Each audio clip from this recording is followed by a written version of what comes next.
Good morning, everybody. It's Tom Christie back in the carving shop, and today we're going to do session 4 of creating a Goldeneye Drake decoy. So we've got the head ready to go and the body roughed out. And today's video will focus on adding some additional details to the body. So we'll finish that up and then get ready for assembly of the decoy. So let's get going. As usual, we start things out with a little layout work. So I've got the tertials kind of identified from my reference, leaving this much of the primaries exposed. There's about 3 of those tertials lined up that kind of flow into this white and black area. And then I've positioned this group of white feathers on either side so that they're symmetrical. And I want a little bit of the wing coming down exposed, and I've got some work to do to get this leveled up with this tip over here. So it's continuous line from the edge here on down into the side pocket. And then I've got some coverts penciled in and some tail feathers. And so we'll start working on this tertial and primary area first and taking some wood out to create some different levels here. I'm going to start out with this 1/4-inch diameter burr and do some rough shaping of all these feather groups. So I'm going into that top tertial and creating a step down to the second tertial in line and doing the same thing right down the group of tertial feathers.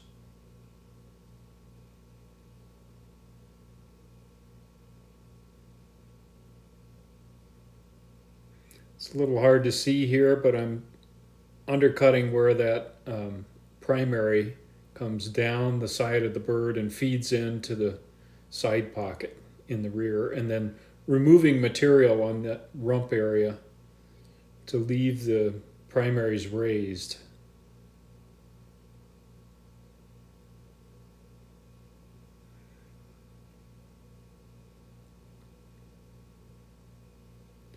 Just continuing to work that. I wish I had a better angle for you here, but you'll be able to see the work I've done as soon as I flip the decoy around and start working in a different area here in just a second.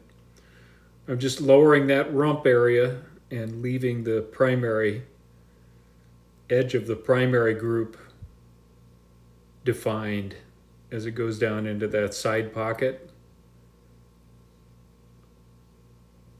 Let me flip this around so you can get a better view of that. Now I'm going to put some edges on these tertials as they feed into the primary group. There I'm using the burr as kind of an end mill because it's hard to get in there from a sideways position. So that's the benefit of having some teeth on the end of the burr. You can go in a vertical position and get in some areas that you can't otherwise carve. So I'm going to speed the video up so we can watch this progress. I'm going to flip it around and start working on the opposite side tertials, and this will give you a better view of that process as I cut those tertials down and leave a little bit of a step between them so they're going to cast a nice shadow.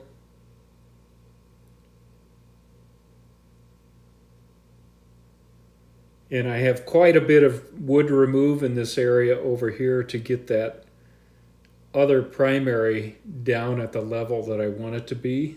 So I'm taking that wood out right now.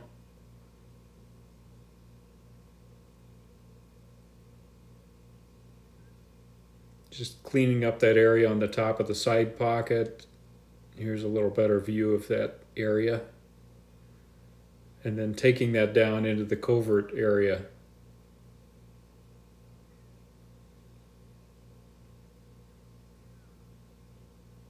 So you can see in pretty quick order, I included all the video in this.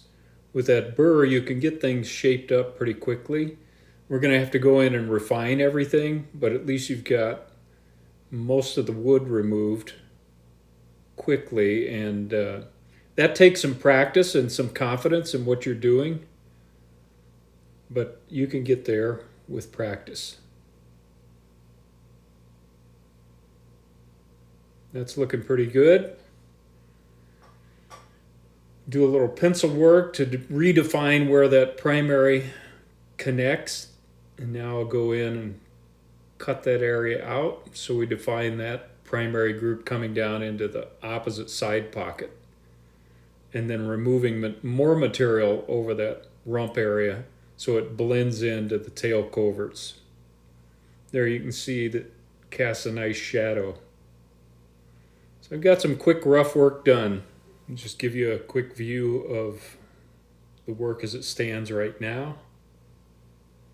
And now we need to go in and smooth things up a bit. I'm going to switch to that triangular shaped ruby bit and use it to almost like a sanding bit to go back in and redefine the rough lines that I've done with the burr, and also remove the burr grinding marks or any scars from the burr. So in general, I'm just going to go through this and clean things up with this ruby bit. So I'll speed things up and you can watch that. This eliminates a lot of sanding just by going over your carving with the ruby bit. It's probably a medium grit. Now I'm going to shift to the 150 grit sanding drum and just use that to power sand the entire bird. And with that smaller diameter drum shape, you can get into some of these tight areas that we've carved. Sorry, I'm off the screen there. But you can see I'm using the edge of that drum to really get close to some of the carving areas and some of those steps that we carved in the tertials. You can get a lot done with a sanding drum like this. And then I'll hand sand to finish it. Just speeding the video up here so you don't just watch me sand, but you get the picture. Now I'm going to move to the tail coverts, and I've penciled those in again, and I'm using this bullet-shaped ruby bit and going in and basically outlining where I have my pencil lines with the ruby bit. So digging down and following that line. So we're creating a little trench, and then we're going to go back and shape each of those. But this is the initial cut just to start shaping those feathers. I just want a little indication of feathering back here on this particular decoy. So we won't go overboard, but now I'm going to use that same bit to remove wood and round those tail covert feathers. So we have a nice soft look back there. I'm almost off the screen there. I apologize for that. Sometimes, since I'm my own cameraman, I'm not doing the best job here. I'll move on to another segment of the video where you can get a clearer view of what's going on. This is on the opposite side. You can see I'm going into the base of each of those covert feathers and removing material and then blending that out to the outside of the feather edge. And then I'm going to round those coverts as well.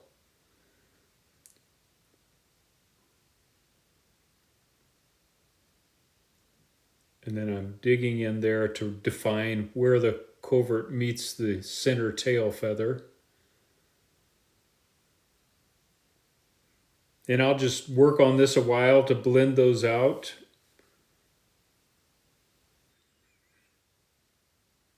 And here's just a quick view with better lighting. I'm going to go in with the sandpaper. I think this is 80 grit, and just knock down any rough edges and clean things up. There'll be quite a bit of sanding, finish sanding to do later, but I'm just getting the rough stuff off right now. Give you a look at that area with the carving done, the rough carving. Now I want to work on the tail feathers, and I've sketched those in, and I'm going to take a sharp knife and carefully score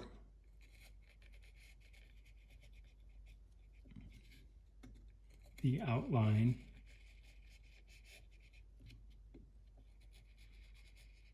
And once I get these done, then we'll go back in with grinding equipment and step these feathers.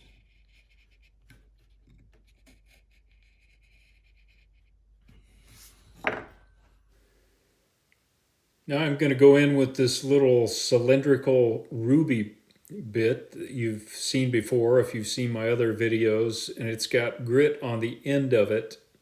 It's about 1/8 inch diameter roughly, and I'm going to use that to go along those score lines and basically take the next feather down a notch and step these tail feathers down as we go outward on the tail feather grouping. So I'm digging that in along the covert and then following my score line all the way out to the tip, and then going back to clean it up with the side of the bit. Just speeding the video up since this is kind of a repetitive process, but I wanted to show enough of it where you get a good feel for how to layer these tail feathers. This is work I wouldn't do if I were just doing this for a gunning decoy, but since this is kind of a decorative smoothie decoy, I'm putting an additional level of detail in this bird.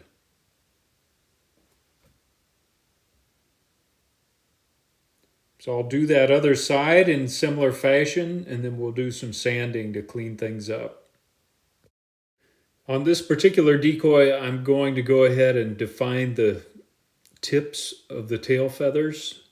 So I've got those marked out, and I'm going to use that little ruby cylinder again and go in and just remove those V-notch areas between the tail feathers at the tips.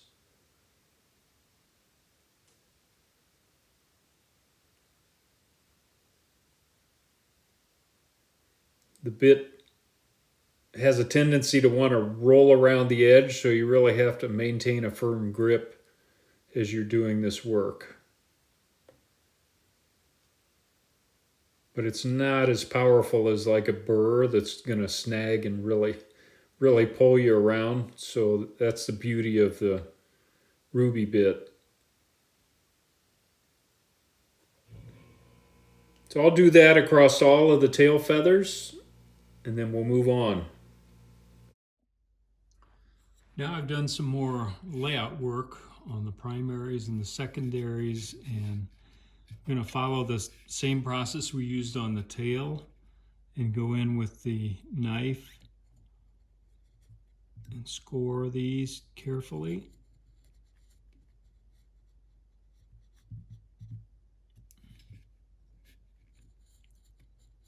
Keep my hands out of the way.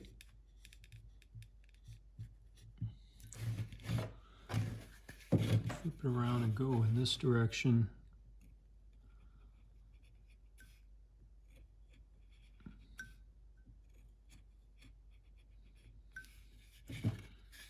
And then I think I'm going to put some structure in here as well and not just paint that, since this is all white.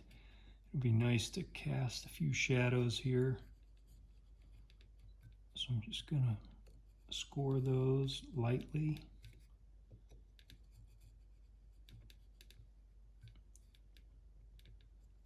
On both sides, and then we'll come in and do some grinding.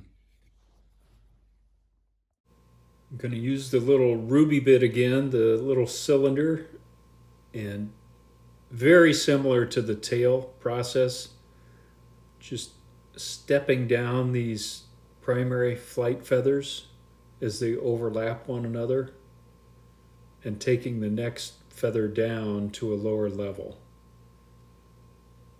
We don't want a lot because they tend to be a pretty tight group of feathers, but enough to cast a little bit of a shadow.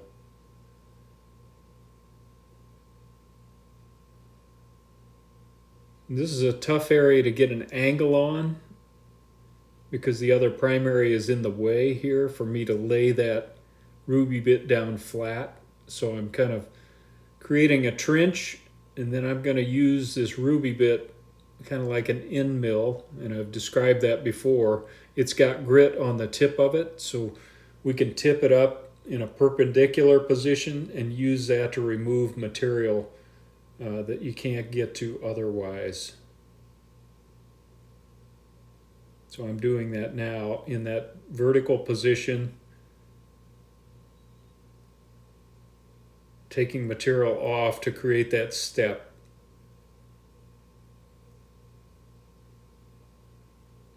I'll speed the video up since this is a repetitive process.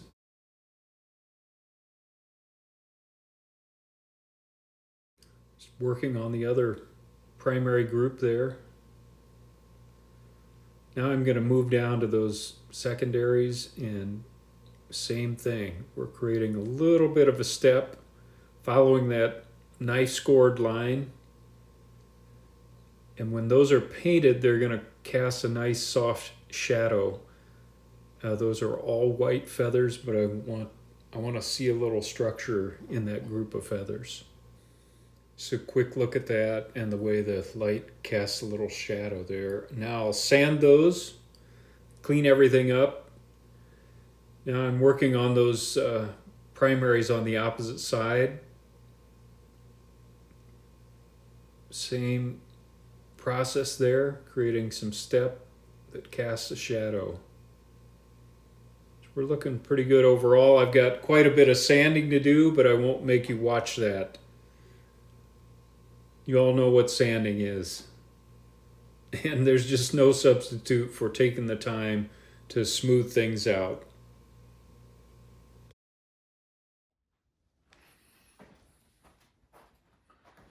Okay, everybody, I think we'll call that the end of session 4 because I don't want these videos to get too long. And we've got quite a bit of detail work on the body of this particular decoy.